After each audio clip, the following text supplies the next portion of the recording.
Welcome, students, teachers, and viewers worldwide to CNN Student News. Today is the 14th anniversary of the September 11th, 2001 terrorist attacks on the U.S., and our in-depth coverage of that historic and tragic event begins in just a couple minutes. First up, a natural disaster in Japan. Parts of the eastern mainland are unrecognizable. A tropical storm named Atao made landfall there Monday, dumping as much as 2 feet of rain over a region that had already seen daily rainfall for weeks. Officials say more than 170,000 people have been evacuated. The Japanese military has rescued dozens of people from their homes, and more rain and flooding are expected, flooding being the most deadly part of storms. The Pacific Island nation is especially prone to typhoons, tsunamis, and earthquakes. From Japan, we're moving over to South Africa, where a professor claims to have discovered a new species of human relative. In 2013, an amateur caver found a fossilized jawbone deep in an underground chamber. It led to the largest discovery of its kind on the continent of Africa. And the director of the recovery expedition says the find turned science on its head. This is like opening up Tutankhamun's tomb. Berger and his team of scientists say they've uncovered a new species of the human family tree. They call it Homo naledi. What they found was extraordinary. That's it. A chamber of more than 1,500 fossilized bones, coming up with the controversial conclusion that this is a burial ground, and that Homo naledi could have used fire to light the way. It's extraordinarily human-like. It is in part, superficially, short fingers, long thumb. Homo naledi is not human, but at times comes close. The original fossils are a strange mosaic of ancient and surprisingly modern. A brain no bigger than an orange, but feet almost identical to ours. And every one of these tells a story. Every one of them is a mystery to science. And leaves many unanswered questions. They haven't been able to date the fossils yet, so Homo naledi may have lived tens of thousands of years ago, or even millions. Or maybe not. As you heard, still a lot of questions about this, and some anthropologists are skeptical about whether it's a newly discovered species at all. They say it looks like one that was first identified in the 1800s.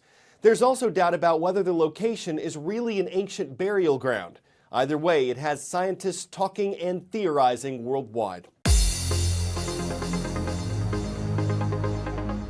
New Mexico, Vermont, and Minnesota haven't been announced in our roll call this year. That changes today. Hello to the Eagles of Clovis Christian Schools. They're flying high over Clovis, New Mexico. How about the Eagles of Arlington Memorial Middle High School? Happy to see our viewers in Arlington, Vermont. And guess who? The Eagles. Edgewood Education Center of Brooklyn Park, Minnesota rounds out today's roll call.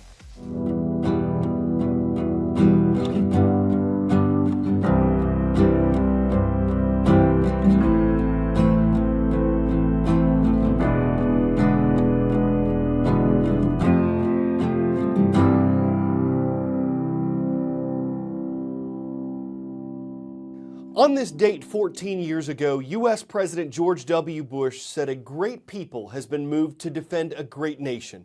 4 passenger planes were hijacked that Tuesday morning.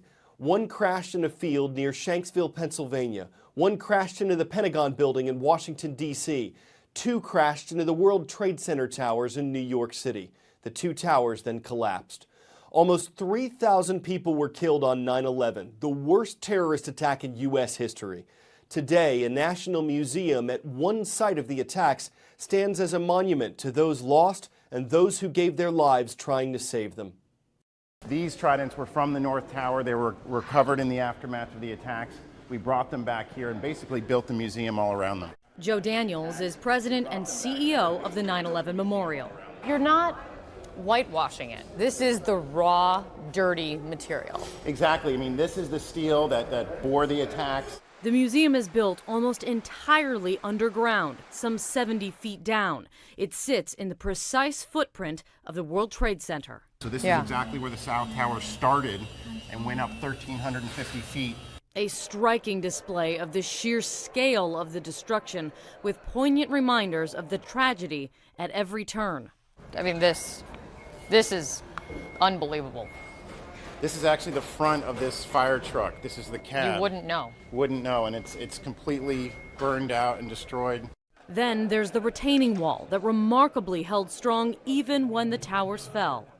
When the towers came down, all that debris that was here, right in this space, provided bracing for that wall. And when that debris was clear, there was a big concern that the wall would breach, would flood lower Manhattan.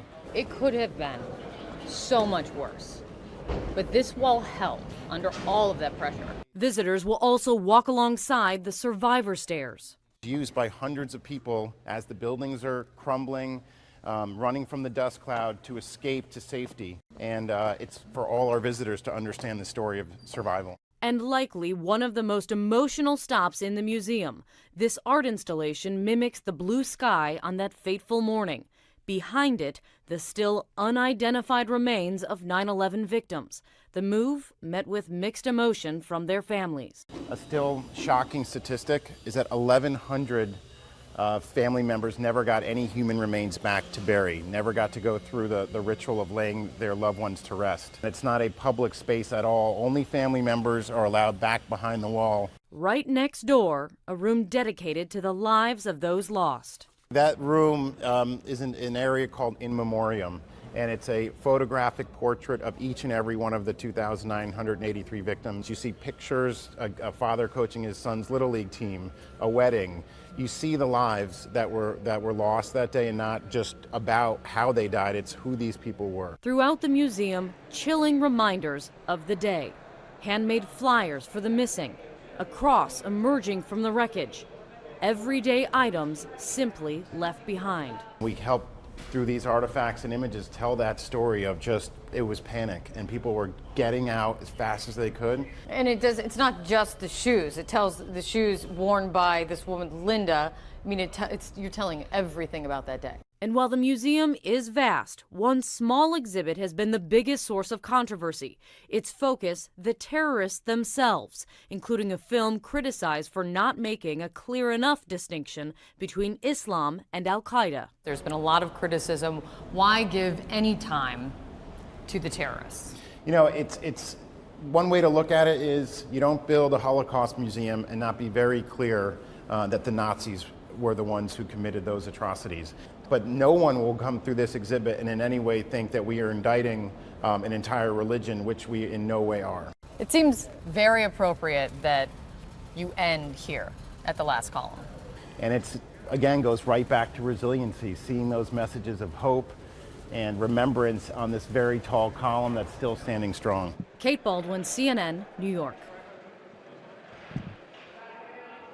There was another September 11th attack on Americans. It happened in Libya in 2012.